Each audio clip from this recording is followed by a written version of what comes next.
While all is in the all, it is equally true that the all is in all. To him who truly understands this truth hath come great knowledge. How often have the majority of people heard repeated the statement that their deity, called by many names, was all in all, and how little have they suspected the inner occult truth concealed by these carelessly uttered words.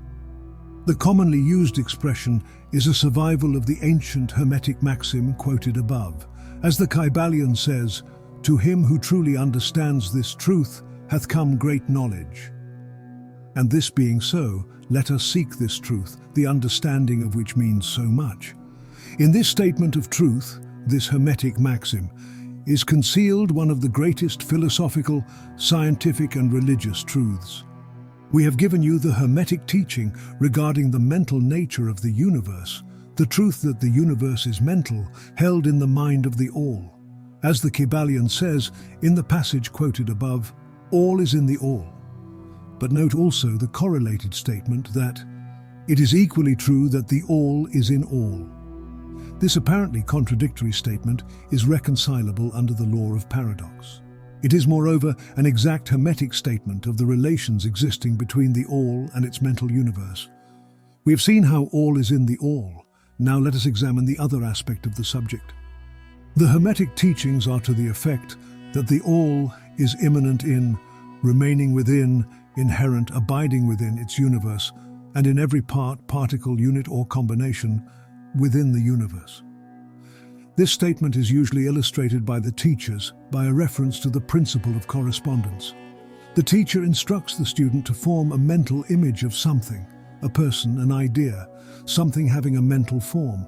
The favorite example being that of the author or dramatist forming an idea of his characters, or a painter or sculptor forming an image of an ideal that he wishes to express by his art. In each case, the student will find that while the image has its existence and being solely within his own mind, yet he, the student, author, dramatist, painter or sculptor, is in a sense immanent in, remaining within or abiding within the mental image also. In other words, the entire virtue, life, spirit of reality in the mental image is derived from the immanent mind of the thinker. Consider this for a moment until the idea is grasped. To take a modern example, let us say that Othello, Iago, Hamlet, Lear, Richard III existed merely in the mind of Shakespeare at the time of their conception or creation. And yet Shakespeare also existed within each of these characters, giving them their vitality, spirit and action.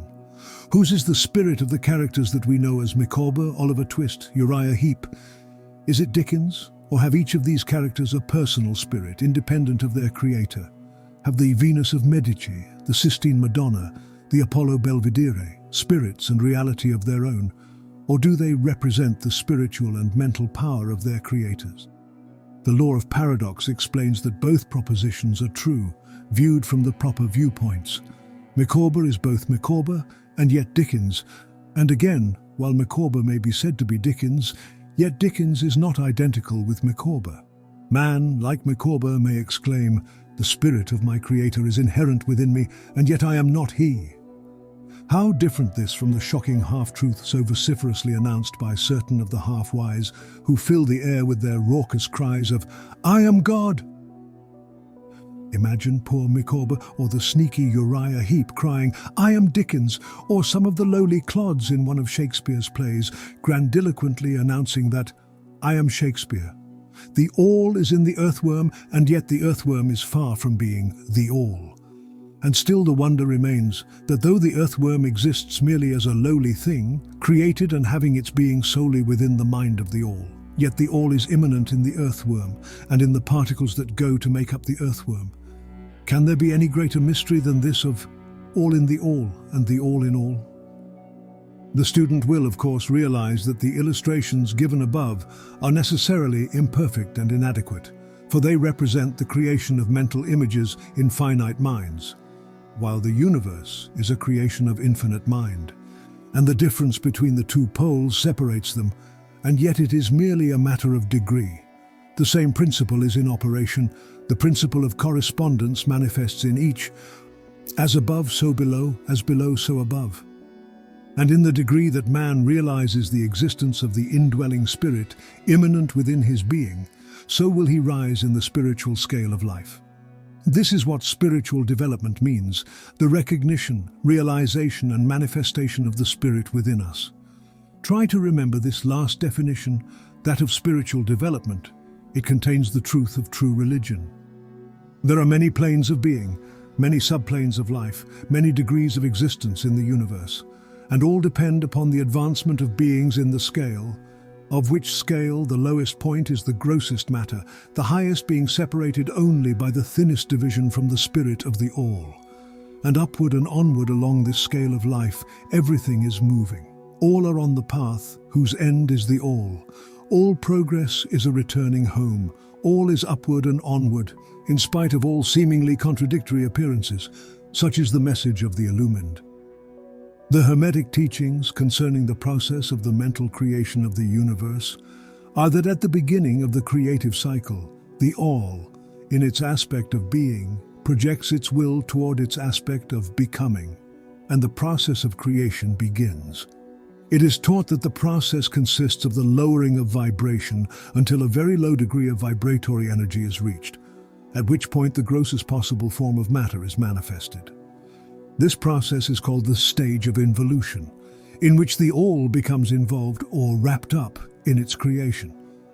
This process is believed by the Hermetists to have a correspondence to the mental process of an artist, writer, or inventor who becomes so wrapped up in his mental creation as to almost forget his own existence, and who, for the time being, almost lives in his creation. If instead of wrapped, we use the word wrapped, perhaps we will give a better idea of what is meant. This involuntary stage of creation is sometimes called the outpouring of the divine energy, just as the evolutionary state is called the indrawing. The extreme pole of the creative process is considered to be the furthest removed from the all, while the beginning of the evolutionary stage is regarded as the beginning of the return swing of the pendulum of rhythm, a coming home idea being held in all of the Hermetic teachings. The teachings are that during the outpouring, the vibrations become lower and lower until finally the urge ceases and the return swing begins.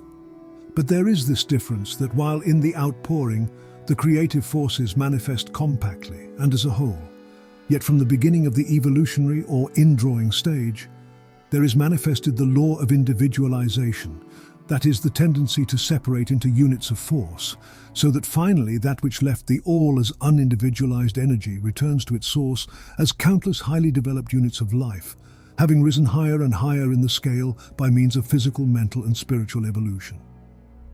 The ancient Hermetists use the word meditation in describing the process of the mental creation of the universe in the mind of the all, the word contemplation also being frequently employed. But the idea intended seems to be that of the employment of the divine attention. Attention is a word derived from the Latin root, meaning to reach out, to stretch out, and so the act of attention is really a mental reaching out, extension of mental energy, so that the underlying idea is readily understood when we examine into the real meaning of attention. The Hermetic teachings regarding the process of evolution are that the all, having meditated upon the beginning of the creation, having thus established the material foundations of the universe, having thought it into existence, then gradually awakens or rouses from its meditation, and in so doing starts into manifestation the process of evolution, on the material, mental, and spiritual planes, successively and in order. Thus, the upward movement begins, and all begins to move spiritward. Matter becomes less gross. The units spring into being, the combinations begin to form, life appears and manifests in higher and higher forms, and mind becomes more and more in evidence, the vibrations constantly becoming higher. In short, the entire process of evolution, in all of its phases, begins and proceeds according to the established laws of the indrawing process. All of this occupies eons upon eons of man's time, each eon containing countless millions of years. But yet the illumined inform us that the entire creation, including involution and evolution of an universe, is but as the twinkle of the eye to the all.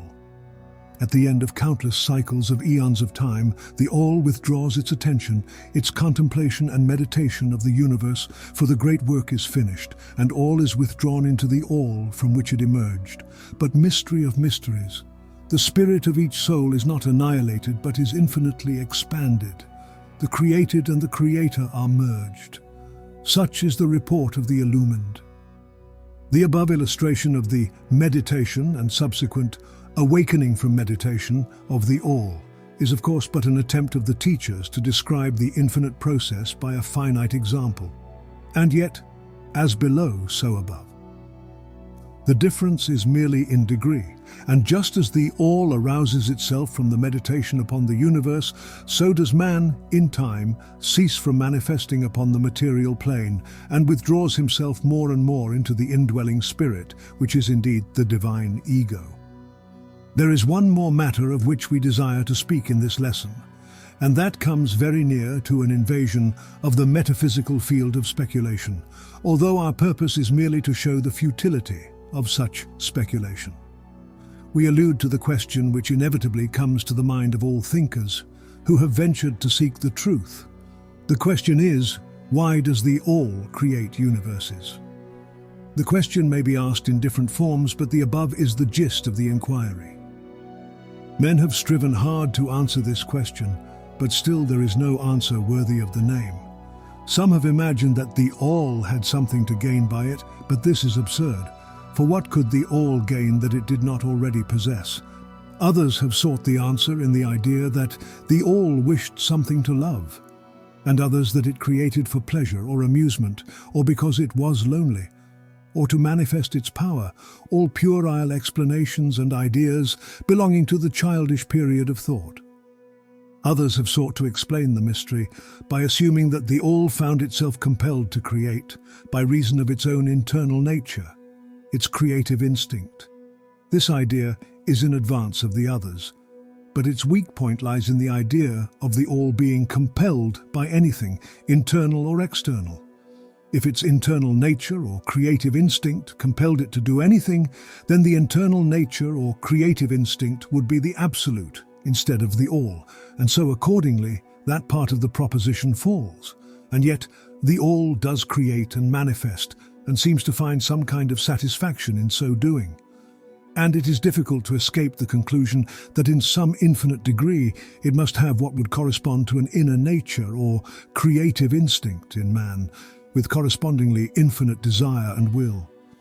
It could not act unless it willed to act, and it would not will to act unless it desired to act, and it would not desire to act unless it obtained some satisfaction thereby. And all of these things would belong to an inner nature, and might be postulated as existing according to the law of correspondence. But still, we prefer to think of the all as acting entirely free from any influence, internal as well as external. That is the problem which lies at the root of difficulty, and the difficulty that lies at the root of the problem. Strictly speaking, there cannot be said to be any reason whatsoever for the all to act, for a reason implies a cause. And the all is above cause and effect, except when it wills to become a cause, at which time the principle is set into motion. So you see, the matter is unthinkable, just as the all is unknowable. Just as we say the all merely is, so we are compelled to say that the all acts because it acts. At the last, the all is all reason in itself, all law in itself, all action in itself, and it may be said truthfully that the all is its own reason, its own law, its own act, or still further, that the all, its reason, its act is law, are one, all being names for the same thing. In the opinion of those who are giving you these present lessons, the answer is locked up in inner self of the all, along with its secret of being. The law of correspondence, in our opinion, reaches only to that aspect of the all, which may be spoken of as the aspect of becoming. Back of that aspect is the aspect of being, in which all laws are lost in law. All principles merge into principle, and the all, principle, and being are identical, one and the same. Therefore, metaphysical speculation on this point is futile. We go into the matter here merely to show that we recognize the question, and also the absurdity of the ordinary answers of metaphysics and theology. In conclusion, it may be of interest to our students to learn that while some of the ancient and modern Hermetic teachers have rather inclined in the direction of applying the principle of correspondence to the question, with the result of the inner nature conclusion. Still, the legends have it that Hermes, the Great, when asked this question by his advanced students, answered them by pressing his lips tightly together and saying not a word, indicating that there was no answer. But then he may have intended to apply the axiom of his philosophy, that the lips of wisdom are closed except to the ears of understanding, believing that even his advanced students did not possess the understanding which entitled them to the teaching. At any rate, if Hermes possessed the secret, he failed to impart it, and so far as the world is concerned, the lips of Hermes are closed regarding it. And where the great Hermes hesitated to speak, what mortal may dare to teach? But remember that whatever be the answer to this problem, if indeed there be an answer, the truth remains that, while all is in the all, it is equally true that the all is in all.